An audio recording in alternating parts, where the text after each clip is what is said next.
Assalamualaikum warahmatullahi wabarakatuh. Halo Sobat Islam, bagaimana kabar kalian? Semoga selalu sehat dan dalam lindungan Allah Subhanahu wa Ta'ala ya.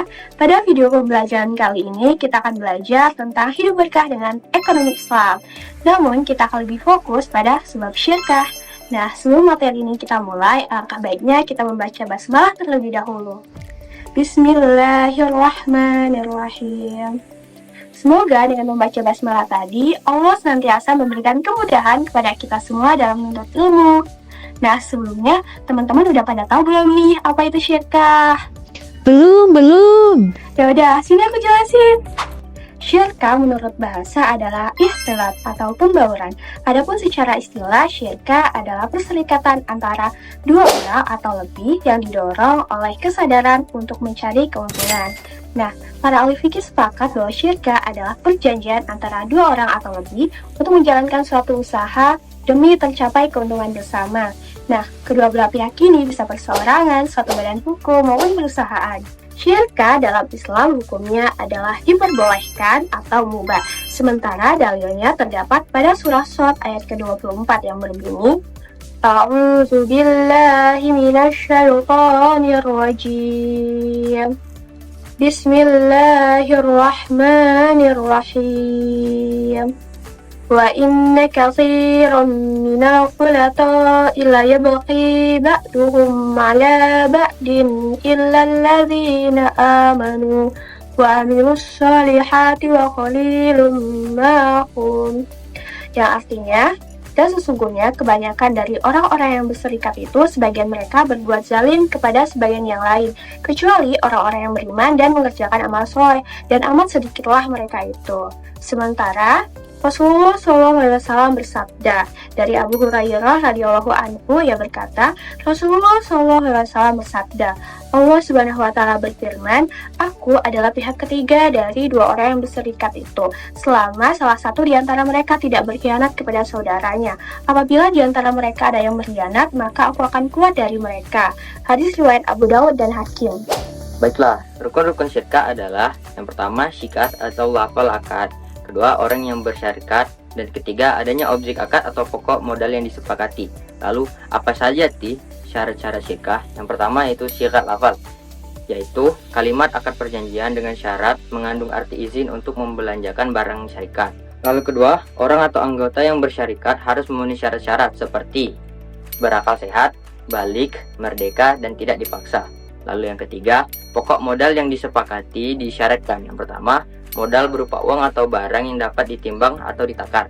Lalu kedua, modal hendaklah dapat digabungkan sebelum akad, sehingga tidak dapat dibedakan lagi. Lalu ketiga, modal tidak harus sama, tetapi menurut pemufakatan orang yang berserikat. Kita bersyarikat pada barang ini dan saya izinkan engkau menjalankannya. Saya terima seperti apa yang kau katakan tadi.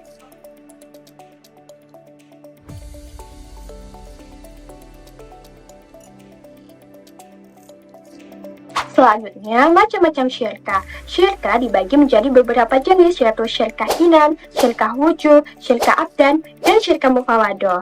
Adapun penjelasannya sebagai berikut. Yang pertama, syirkah inan. Yang dimaksud dengan syirkah inan adalah kerjasama antara dua orang atau lebih yang sama-sama memberikan kontribusi modal dan kerja dalam menjalankan usaha. Nah, syirkah inan sering juga disebut dengan syarikat harta. Apabila ada keuntungan dan kerugian, maka pembagiannya sesuai dengan kesepakatan yang telah dibuat. Contohnya, Diki dan Farel adalah seorang pengusaha jual beli motor. Mereka sepakat untuk menjalankan usahanya. Masing-masing memberikan kontribusi modal sebesar 500 juta rupiah dan keduanya menjalankan bisnis tersebut dengan baik.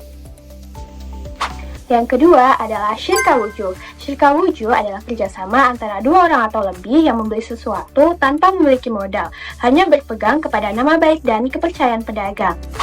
Contohnya, Eli adalah orang yang dipercaya oleh Friska untuk menjualkan produknya.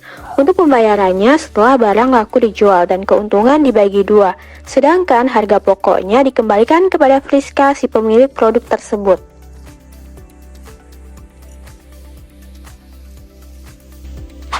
Yang ketiga, syirka abdan. Syirka abdan adalah kerjasama antara dua orang atau lebih yang sepakat untuk menerima suatu pekerjaan dan ketentuan hasilnya dibagi sesuai keputusan. Hal ini sering dijumpai pada tukang kayu, tukang besi, tukang bangunan, dan pekerjaan lain yang berhubungan dengan bidang jasa. Nah, syirka ini sering juga disebut dengan syirkah kerja. Contohnya, Friska dan Eli adalah tukang jahit yang mendapat pekerjaan untuk menjahit seragam di sebuah kantor. Dari kerjasama yang baik, jahitan tersebut dapat selesai tepat waktu dan hasil keuntungan dibagi sesuai kesepakatan. Dan yang terakhir, syirka mufawadoh. Syirka mufawadoh adalah kerjasama antara dua pihak atau lebih yang keduanya bersama-sama melakukan pekerjaan dengan syarat menyetorkan modal yang sama, melakukan pengelolaan yang sama di jalur yang sama, dan juga salah satu pihak bertindak sebagai penanggung jawab atas pihak yang lain. Contohnya, Arif adalah pemodal yang berkontribusi modal kepada Farel dan Niki. Kemudian, Farel dan Niki juga sepakat untuk berkontribusi modal untuk membeli barang secara kredit atas dasar kepercayaan pedagang kepada Farel dan Diki. Selain bentuk kerjasama yang sudah dijelaskan tadi, dalam fikih ada beberapa istilah yaitu kirat, musakoh, muhabaroh, dan muzaroah. Hal apa saja sih yang diperbolehkan dalam syirkah? 1. Pembagian keuntungan dan kerugian. 2. Pengelolaan diwakilkan oleh orang lain. Jadi, hal-hal yang tidak diperbolehkan dalam syirkah yang pertama, terdapat unsur riba dan masyir. Yang kedua, modal barang atau aset yang diserahkan tidak dapat ditimbang atau ditakar. Yang ketiga, pihak yang berserikat adalah ODGJ.